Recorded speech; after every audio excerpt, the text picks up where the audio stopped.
In this edition of the Parliament Report, Police Commissioner wants law to tackle hostile windshield wipers. Residents return to community once plagued by criminals. And St. Elizabeth farmers to benefit from subsidized irrigation water.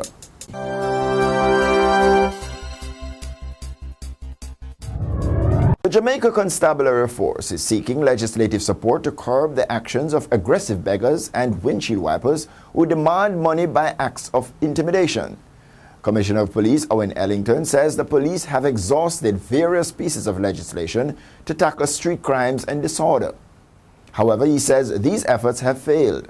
The police chief was making a presentation to a select committee of Parliament on October 22. Ellington told lawmakers that the police want legislation akin to the Vagrancy Act, which was repealed about 20 years ago. The commissioner argues that with the repeal of the Vagrancy Act, there is a broad range of street crimes that are being committed daily that the police had no power to tackle. He cited the actions of young men at traffic lights who clean windshields and demand money for their efforts. 5 years after the police supervised the mass exodus of residents from Gravel Heights in St. Catherine in the wake of murderous attacks and deadly threats from gunmen, Police Commissioner Owen Ellington said the people have returned to their community.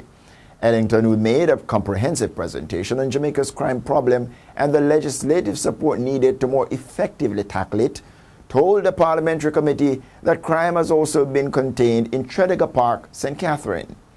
In 2010, gunmen killed 8 residents in Tredegar Park, an incident that triggered widespread condemnation and calls by various groups for social and other intervention measures.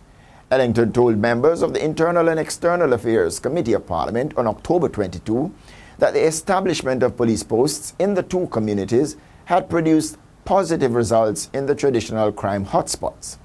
The commissioner said the force need the necessary resources to construct between 12 and 20 small posts in crime hotspots, which would significantly reduce gang violence.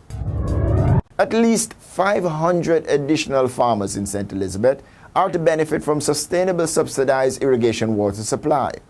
This is because the House of Representatives on October 22 approved the realignment of the Pedro Plain Beacon Little Park irrigation area and established the New Forest Duff House irrigation area. Agriculture Minister Roger Clark, who brought resolutions to the House, said that the Pedro Plains Beacon Little Park irrigation area has served 306 farmers who have more than 403 hectares under cultivation.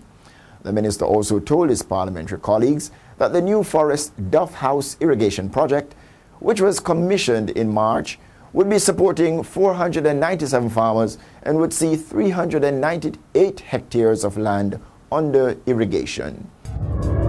And Clerk to the Houses of Parliament Heather Cook made these announcements.